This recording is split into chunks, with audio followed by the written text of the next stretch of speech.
Kita sudah janji dari awal tadi kita akan mendatangkan Ningsih Tinampi. Jenengan sadar gak sih Mbak kalau semisal itu wah kayaknya bukan di alam kita manusia ini deh. Itu sadar gak? Sadar nggak? Lama-lama sadar. Jadi, Nah sadarnya kenapa? sadarnya jadi kan aku nurut jalan terus nih, jalan terus habis itu ketemu sawah gede banget. Petaninya itu ada di tengah-tengah jadi kelihatan kecil banget tuh dari aku jalan gitu kan. Terus aku lihat bangunannya itu kok jadi kayak jadul-jadul gitu Mas, jadi kayak bata merah belum diaji itu loh, jadi masih kasar gitu loh Mas, jadi belum dihalusin. Sadar, aku sadar.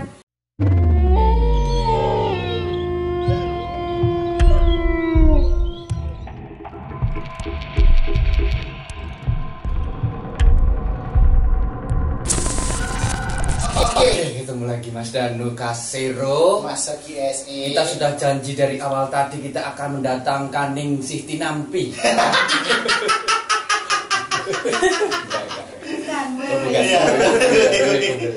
Iya. Nah, ini adalah kisah nyata Mas Danu. Iya, kisah nyata. Bersama Mama Dana A. Curhat dong. Nah, ini konten horor Ya, Mas Danu. kita tanya dulu, Ya, Mbak, namanya siapa? Mbak? Ya, nama saya Mbak Uci. Mbak Uci. Suaranya agak keras lagi nggak Oh apa-apa? ya, nama saya Mbak Uci. Oke, Mbak Uci. Ya. Oke, Mbak Uci, tadi kita kan membahas tentang beberapa kayak misalkan kemarin tadi itu kayak apa Mas Danu, maghrib itu keluar itu nggak boleh karena ada karena ada gerbang gaib yang biasanya terbuka ketika maghrib. Nah, ini kita dengar-dengar cerita dan juga kemarin Mbak DM di debat terus juga kan. benar. Nah, itu katanya cerita tentang yang namanya gerbang gaib tetapi merasakannya tidak pas maghrib. Nah, itu gimana itu Mbak? Maksudnya itu Mbak Uci masuk ke ke alam gaib. Iya, tapi pas nggak wayah maghrib gitu. terus wayahnya waktu sekitar jam 9 pagi. jam 9 besok. Iya, jam 9 pagi. Nah, Wah, aku berhenti belah ini sumpah ini parah ini. nah itu masih cerita, Mas. ya. Ya. Jadi Oke. biasanya gerbang maghrib itu gerbang maghrib.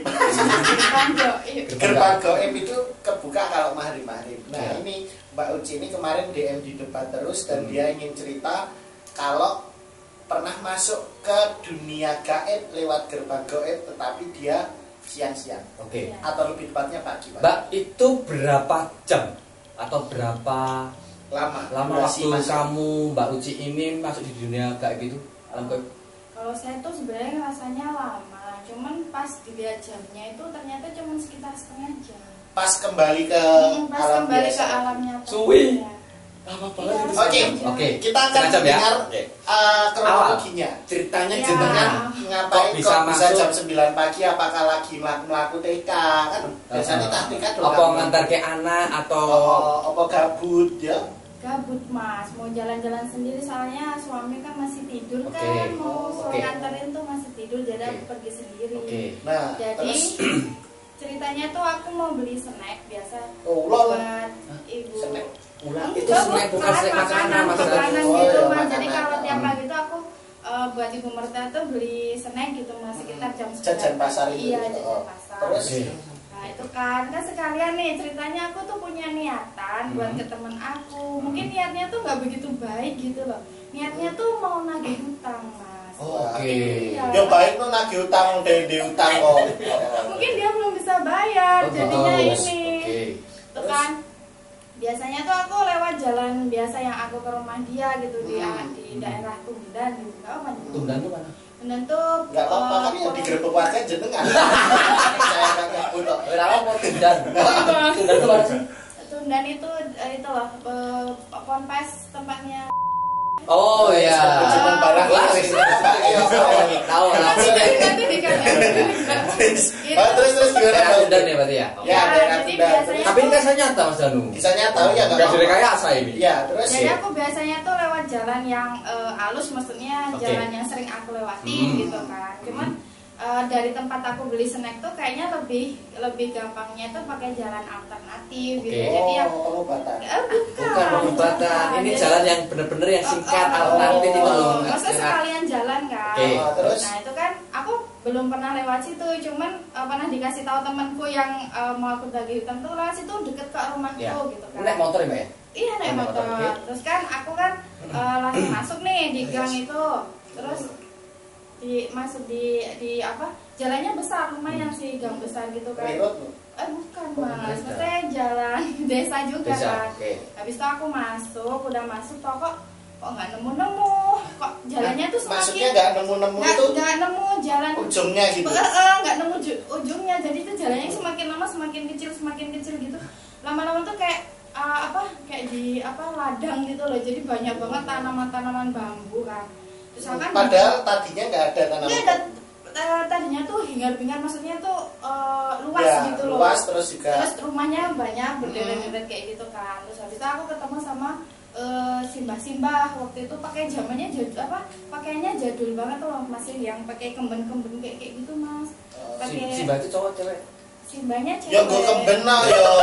Mbak kira simbah ini makal neng BI yang kemben. Aduh, Anda itu suka bikin emosi gini Mbak ini Mbak. Aduh Mbak. Pak, kemben emangnya kue kembenan. Modalnya zaman dulu gitu kan, aku bingung toh, terus aku tanya toh, Mbak kula nuwun gitu. Iya Mbak. Ajeng tangan ya Mbak, nek arah apa itu namanya kelurahan terpundi gitu kan aku. Mbak lurus saja pokoknya, kalau belum mentok itu jangan belok ke kanan ya, gitu. Oke. Dan aku tuh terus saja nurut, jalan tuh nggak ada belok ke kanan mas, adanya ke kiri terus gitu. Jadi mana ini yang belok kanan, pokoknya banyak banget sawah, banyak banget. Aku tuh jalannya kita itu Mbak. Iya, jalan kita kiri terus. Tapi nggak ada orang sama sekali di situ. Itu jam pagi tadi ya? Iya pagi. Tapi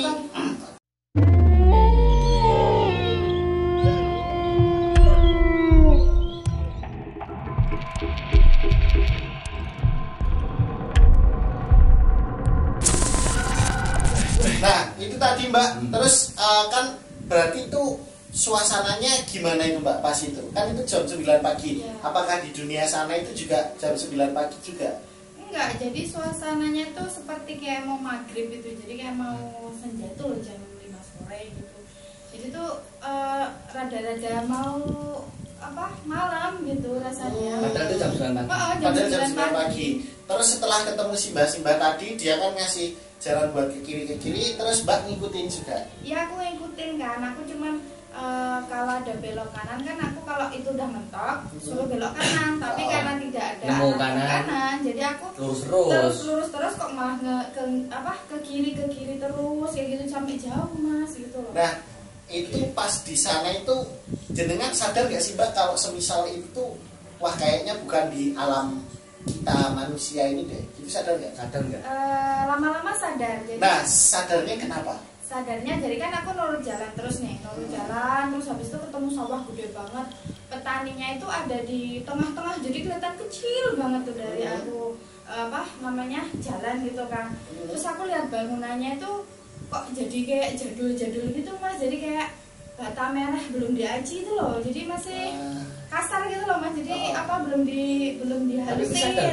Sadar. Terus aku berusaha nyari, kayak kan kalau di daerah desa kan tetap ada nih alamat semuanya, kalasan atau apa, plakat-plakat rumah gitu loh, ada alamat apa gitu. Ya, terus? Gak ada sama sekali gitu. Aduh, aku sampai di mana? Terus aku jangan-jangan nih aku bukan di dunia nyata nih kayak gitu. Aku bawa HP sebenarnya tuh di motor, tapi karena aku tuh panik tuh nggak berani. Cuman aku inget kata-kata suami aku kan, dia pernah cerita temennya juga kayak gitu kan. Dia bilang kalau kamu masuk ke alam gaib, jangan tengok belakang gitu. Jadi aku langsung standarin motor dengan gemetaran gitu, spionnya tak terangkupin kayak gini. Terus aku berdoa terus ya aku bisa gitu loh mas. Pokoknya aku cuma ngikutin jalan. Tahu-tahu tuh aku udah kalau tahu tuh jembatan Tulung itu loh. Jembatan Tulung. Tolong. Bukan. Jadi aku udah familiar sama tempat itu, perkiraan aku itu aku udah ke arah selatan gitu. Kalau ke arah selatan kan berarti jalan Jogja Solo ya. Tapi aku ngikutin arah tuh lama-lama nemu ladang-ladang kayak gitu lagi. Aku tuh sampai mana gitu. Sampai gemeteran banget, aku nggak berani turun buat sekedar itu juga ngeblank banget, nggak berani nonton spion apa-apa kayak gitu. Terus sampai akhirnya aku kan berdoa terus nih Mas, pokoknya sebisanya gitu. Aku udah mulai putus asa nih pokoknya. Terus tahu-tahu ada bapak-bapak gitu, orang tuh mau ke masjid gitu, jadi dia pakai itu masih di alam itu gitu, jadi masih singgup kayak gitu suasananya. Ada bapak-bapak dia tuh kayak pakai sorban gitu, terus pakai sarungnya tuh juga udah pelus gitu loh zaman dulu, terus pakai koko gitu kayak mau jamaah ke masjid kan. Terus aku stop gitu, aku turun kan dari motor, terus salam gitu, Pak sebenarnya itu di daerah mana sih ini gitu kan. Terus waktu aku assalamualaikum Pak gitu, terus tiba-tiba tuh suasana jadi padang banget Mas, jadi kayak jam 10 pagi gitu loh. Jadi ketika aku ketemu bapak-bapak itu, dia mau ke masjid gitu, suasananya jadi terang banget, jadi kayak bukan jam 5 sore lagi kan. Aku tanya, Pak lah ini tuh daerah mana gitu, lah mbaknya tuh dari mana, kan dia juga kaget tuh lihat aku. Saya tuh dari Kalasan Pak, saya tuh mau ke ke Purwomartani kayak gitu, tapi kayaknya saya nyasar Pak. Nah, terus mbaknya tuh sekarang tuh ada di daerah Prambanan loh Mbak gitu. Terus tak liatin dari tadi mbaknya tuh muter-muter mau ke arah Merapi gitu. Jadi aku tuh perasaannya aku ke selatan, ternyata aku tuh malah ke utara terus. Berarti sebenarnya warga yang di situ tuh juga lihat kalau jenengan muter-muter. Iya, muter-muter. Tapi perasaan Anda itu ngerasa kalau ini bukan di daerahku gitu. Iya, kayak bukan di daerah zaman modern gitu. Jadi kayak boboknya itu masih zaman dahulu yang nggak diacing gitu, jadi cuma bata merah gitu, nggak ada orangnya Mas, jadi cuma kayak ladang-ladang gitu loh, bulak gitu. Tapi pas lihat orang itu ya orangnya wujudnya biasa. Kalau pas Pak petaninya ya cuma kelihatan capingnya aja. Ya kalau pas yang pakai kemben di awal tadi juga dia biasa. Nyata juga nyentuh tanah, maksudnya juga simbah-simbah alami gitu kan. Tapi nggak alami kok. juga maksudnya wis kecampur bahan kimia ngono babais. Rumahnya mbahnya itu di antara bambu-bambu gitu loh udah.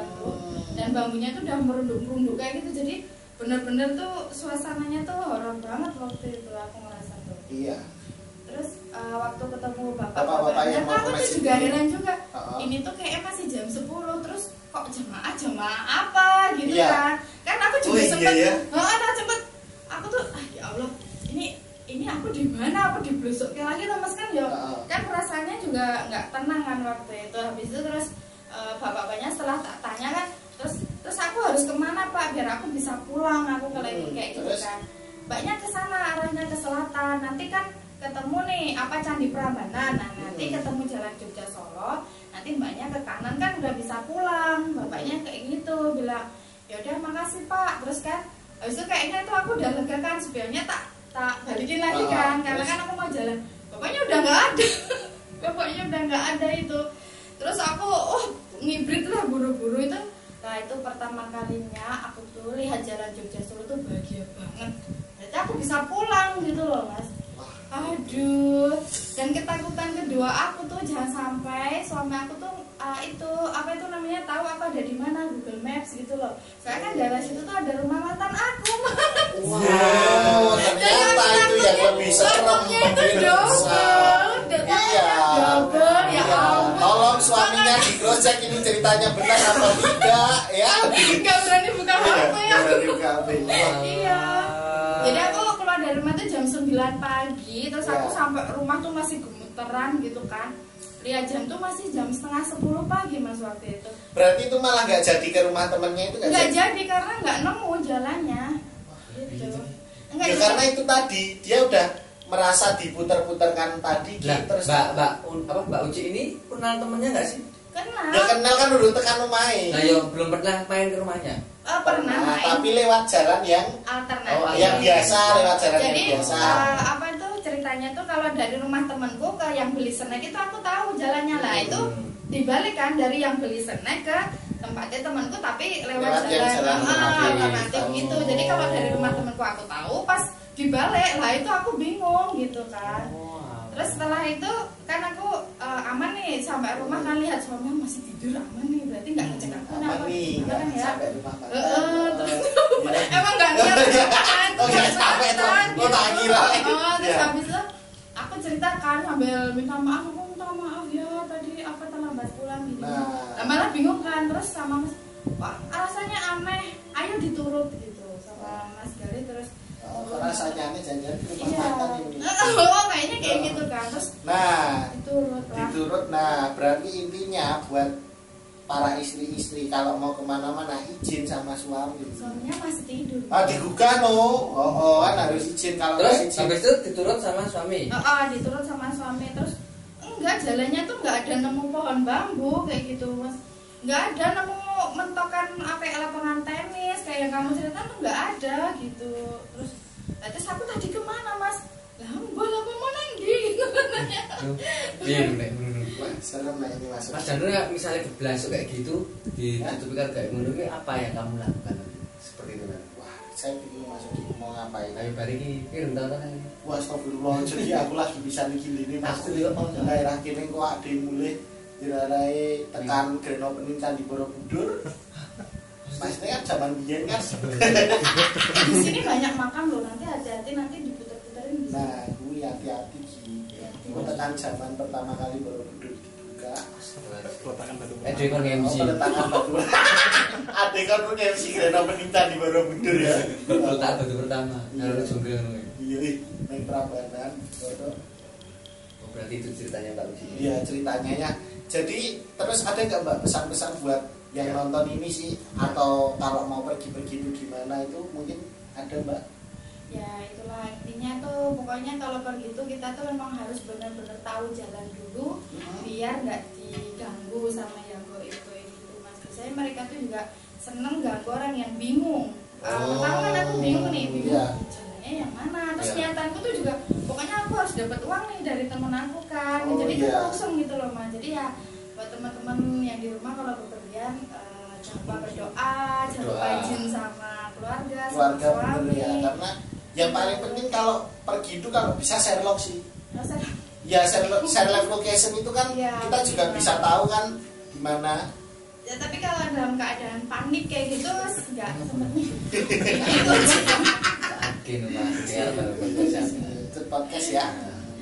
Terus baca ya. Oke, itulah pengalaman dari Mbak Uci yang sangat mengerikan Mas. Uci ngomong. Iya, anteng Pak.